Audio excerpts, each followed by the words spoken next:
Yang memasuki hari ke-9 pasca terjadinya banjir, beginilah situasi di pusat kota Kuala Simpang Aceh, Tamiang, Sabtu 6 Desember sore.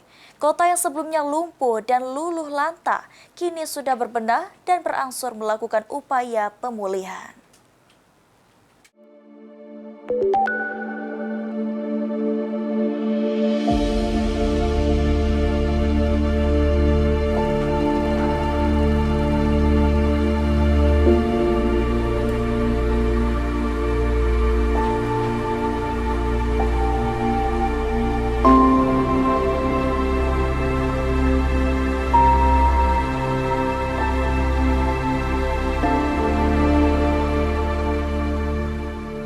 Memasuki hari ke-9 pasca terjadinya banjir di Provinsi Aceh, khususnya Aceh Tamiang, saat ini saya berada di pusat kota, yaitu Kuala Simpang, yang sebelumnya ini adalah luluh lantah dan juga lumpuh akibat banjir bandang yang menyapu sejumlah daerah di kawasan Aceh Tamiang.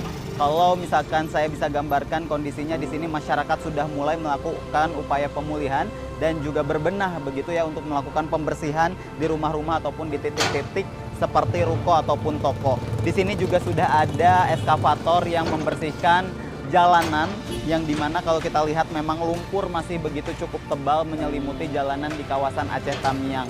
Untuk akses pasokan listrik yang memang menjadi sumber kehidupan masyarakat ini sudah mulai menyala, namun masih belum merata begitu ya di kawasan di kecamatan di Aceh Tamiang ini. Untuk akses internet ini juga sudah mulai menyala sedikit demi sedikit, namun diharapkan ini bisa dapat melakukan upaya pemulihan secara merata di sejumlah titik. Untuk bantuan yang tentunya diupayakan oleh pihak pemerintah dan juga berbagai stakeholder, ini juga mulai disalurkan secara masif di berbagai posko.